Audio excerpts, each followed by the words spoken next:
Hi everyone welcome back to the video. Hi everyone welcome back to the video and इस video में हम लोग बहुत ही ज़्यादा इंपॉर्टेंट टॉपिक को डिस्कस करेंगे which is about government schemes. अगर आप किसी भी कॉम्पिटिटिव एग्जाम की तैयारी कर रहे हैं लाइक यूपीएससी और बीपीएससी और एनी अदर कॉम्पिटिटिव एग्जाम्स, तो उसमें जो गवर्नमेंट की स्कीम्स होती हैं they are very very important, right. इससे तो क्वेश्चंस बनता ही है, चाहे प्रीलिम्स हो चाहे मेंस हो।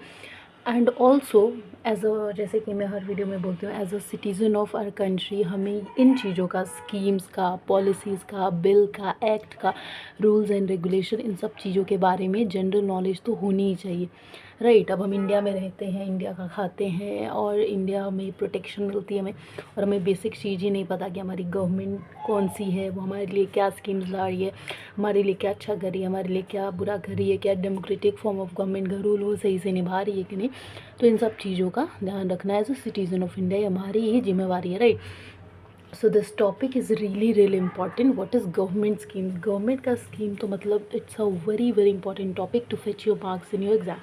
सो लेट्स अंडरस्टैंड कि 2025 के अंदर जो आपका एग्ज़ाम होगा, चाहे यूपीएससी का हो, चाहे बीपीएससी का हो, चाहे कोई भी कॉम्पिटिटिव एग्ज़ाम हो, तो उसके अंदर जो गवर्नमेंट स्कीम्स जो चल रही हैं लेटेस्ट, द लेटेस्ट 2025 की गवर्नमेंट स्कीम्स वो कौन सी हैं एंड किस मिनिस्ट्री से हैं वो, और उससे क्या फ़ायदा होने वाला है, किन चीज़ों का ग्रोथ होगा, राइट। एंड किस किस को किस किस के लिए स्कीम्स है, फार्मर्स के लिए है या ट्रांसपोर्टेशन के लिए है या किसी मेडिकल फैसिलिटी के लिए है, किसी एजुकेशन पर्पज़ के लिए। So now let's get started with a video. Okay, so सबसे पहली जो मिनिस्ट्री है वो है मिनिस्ट्री ऑफ हेल्थ केयर, जिसका ये स्कीम है जिसका नाम क्या है, आयुष। हम सबको पता है आयुष्मान कार्ड पूरे इंडिया में हर एक सिटीज़न के लिए बना है। उससे क्या लाभ होता है, हमें क्या फ़ायदा होता है कि हर एक जितने भी हॉस्पिटल्स हैं इंडिया के अंदर, वहाँ पे जो आयुष्मान कार्ड बनता है, अपना आयुष कार्ड बनता है, वो रजिस्टर्ड होता है हॉस्पिटल में और हमें उसी के बेसिस पे अफोर्डेबल इलाज या फ्री इलाज मिलता है through this scheme of government Ayush. तो ये एक नेशनल मिशन है, national mission, okay, national Ayush mission, जिसको शॉर्ट फॉर्म में नाम भी कहते हैं। ये नॉन अलाइनमेंट मूवमेंट वॉर वाला नहीं है, उस पर मत चल जाना। इट्स अ नाम, नेशनल आयुष मिशन नाम शॉर्ट फॉर्म में इस स्कीम का नाम है। सो आयुष का फुल फॉर्म क्या है? आयुर्वेदिक, योगा, यूनानी, सिद्धा and homeopathy. So it's basically a medical health care scheme started by our national government, union government, right. तो ये नेशनल लेवल की स्कीम है, बेसिकली कहने की बात ये है। तो हेल्थ केयर से रिलेटेड 2025 में कौन सी स्कीम चल रही है? Ayush. So keep that in mind, very important. Okay, so the next scheme is, वो है ministry of agriculture and farmer welfare. ये मिनिस्ट्रीज़ के नाम है, ठीक है। Ministry of agriculture and farmer welfare. तो इसकी क्या है, इसने एक soil health card scheme issue किया है, जो ministry of agriculture and farmer welfare है। तो इसका क्या फ़ायदा होता है, ये जो सॉलिड हेल्थ, सॉइल मिट्टी, सॉइल हेल्थ कार्ड स्कीम है ना, ये हर 3 साल पे फार्मर्स के लिए इशू किया जाता है ये कार्ड, जिसके थ्रू फर्टिलाइजर्स वगैरह बहुत सस्ते मिलते हैं, सब्सिडीज़ मिलती हैं। एंड इससे फार्मर्स को क्या ध्यान रखना है कि वो सॉइल की फर्टिलिटी मेंटेन कर सके, ताकि कल्टीवेशन जो है उतनी मात्रा में हो सके। इंडिया वैसे भी बहुत ज़्यादा ग्रोइंग पॉपुलेशन वाला नेशन है, जहाँ पे हमें एग्रीकल्चर पे बहुत ज़्यादा ध्यान रखने की ज़रूरत है, और उसमें सबसे इंपॉर्टेंट रूल है क्या? सॉइल की फर्टिलिटी बनी रहना। तो ये स्कीम जो है आपकी soil health card scheme, it is basically to maintain the soil fertility, ठीक है। और हर 3 साल पे सॉइल हेल्थ कार्ड स्कीम को इशू किया जाता है, स्कीम को नहीं, कार्ड को, सॉइल हेल्थ कार्ड को इशू किया जाता है हर 3 साल पे, ठीक है। Okay, next. ओके, तो जो नेक्स्ट स्कीम है वो है ministry of chemicals and fertilisers की स्कीम।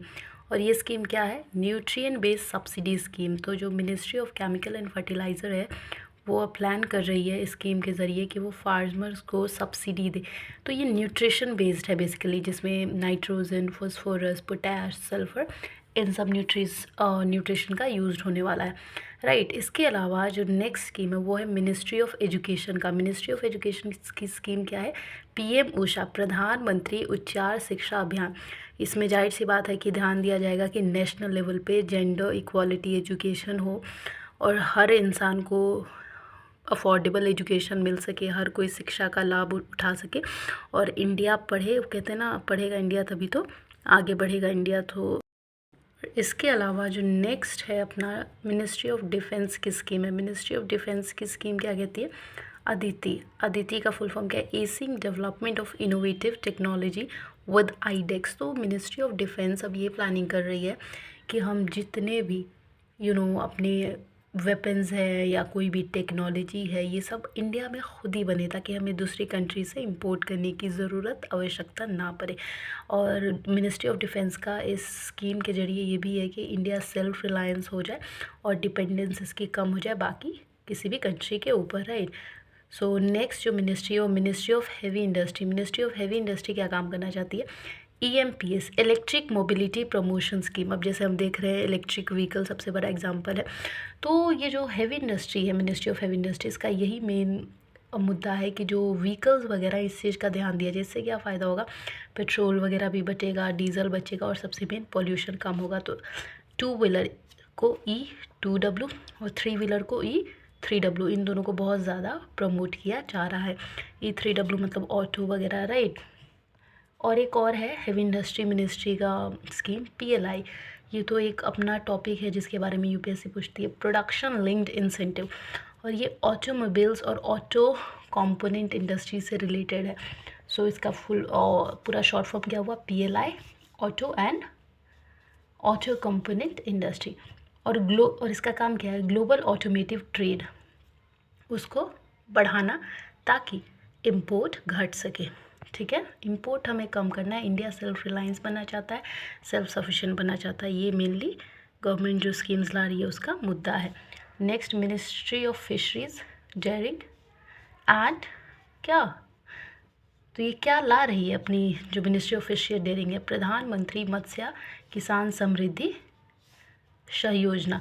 तो ये PMKSSY है। ये फिशरीज से आप समझ रहे होंगे मछली वगैरह का जो भी ट्रेडिंग वगैरह है उन सब में, और उसके स्टोरेज वगैरह का प्लानिंग कर रही है गवर्नमेंट की, स्टोरेज ईजिली हो सके, ट्रेड को बढ़ावा मिल सके, एंड इन सब लिविंग थिंग्स को भी हम ज़्यादा से ज़्यादा सेव कर सके, डिजीज़ से बचाएं, है ना। Next is animal husbandry infrastructure development fund. Animal से रिलेटेड भी एक स्कीम बनाई गई जिसमें इनके लिए इंफ्रास्ट्रक्चर, इनके रहने वगैरह का ध्यान दिया जाएगा, जगह बनाई जाएगी, है ना। So animal husbandry infrastructure development fund, इनमें पैसा दिया जाएगा जो एनिमल हस्बेंड्री के काम आएगा। तो मिनिस्ट्री ऑफ फिशरीज, डेयरिंग और एनिमल हस्बेंड्री स्कीम ये लाई है 2025 के अंदर। नेक्स्ट है ministry of MSME, minimum support and medium enterprises. इसका स्कीम क्या कहता है? Ramp, raising and accelerating SMME productivity. ये बेसिकली डिजिटलाइजेशन, इनोवेशन और टेक्नोलॉजी अपग्रेडेशन पे फोकस कर रही है, ताकि जो स्मॉल बिजनेसेस हैं वो ऑनलाइन भी आ सके और ज़्यादा लोगों तक रीच पहुंच सके इसकी, यानी इनकम हो सके, एम्प्लॉयमेंट बढ़ सके। ये MSME का प्लान है। नेक्स्ट है माइंस। मिनिस्ट्री ऑफ माइंस क्या कह रही है? PMKKY, प्रधानमंत्री खनिज कल्याण योजना। ये माइनिंग अफेक्टेड एरियाज़ को प्रोटेक्ट करने की बात कर रही है, एंड वहाँ पे जितनी भी माइनिंग वगैरह है उससे बिज़नेस बढ़ सके, और जो लोग हैं अगर उससे जितनी भी लोगों को प्रॉब्लम होती है उन सब का समाधान हो, पोल्यूशन को घटाया जाए। सो ये सब का ध्यान मिनिस्ट्री ऑफ माइंस स्कीम के ज़रिए रख रही है। Okay, next is ministry of new and renewable energy. इसका स्कीम है PM सूर्य घर मुफ्त बिजली योजना। तो ये जो PM सूर्य घर मुफ्त बिजली योजना है, ये रूफटॉप सोलर सिस्टम है कि हर घर के ऊपर सोलर सिस्टम लगाया जाएगा जिससे बिजली जनरेट होगी, एंड क्या होगा? बिजली का एक और सोर्स भरेगा और पूरे इंडिया में बिजली मिल सकेगी। बहुत सारी जगह ऐसे होते हैं ना यहाँ पे इलेक्ट्रिसिटी की कमी होती है। नेक्स्ट है ministry of road transport and highway. इसका क्या स्कीम है? भारतमाला परियोजना प्रोग्राम।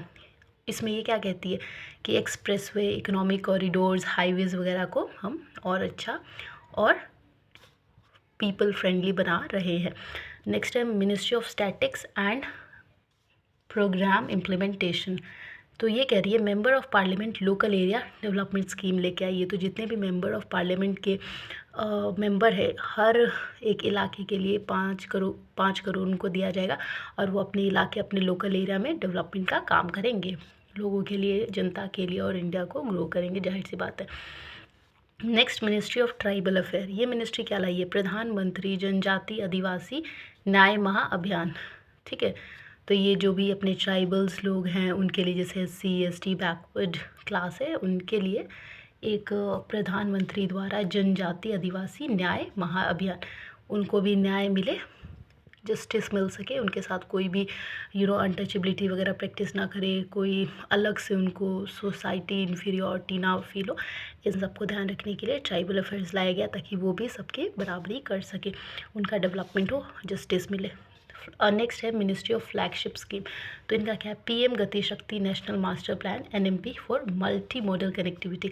ये एयरपोर्ट्स, रोड्स, रेलवेज़, हर चीज़ को कनेक्ट करना चाहते हैं ताकि ट्रेड एक्सेसिबल हो जाए, ईजी हो जाए और कम पैसे भी लगे। इंफ्रास्ट्रक्चर फोकस्ड इनिशिएटिव है, बहुत ज़्यादा इंफ्रास्ट्रक्चर पे ध्यान दिया जाएगा, एयरपोर्ट्स वगैरह बनाने पे बहुत ज़्यादा ध्यान दिया जाएगा, शिप्स वगैरह पे ध्यान दिया जाएगा, ठीक है। तो ये बेसिकली सारी मिनिस्ट्रीज़ है, गवर्नमेंट स्कीम्स, इस साल की योजनाएं 2025 की। आई होप आपको समझ में आया होगा, हेल्पफुल होगा, अच्छा लगे तो कमेंट कर दीजिएगा। Thank you.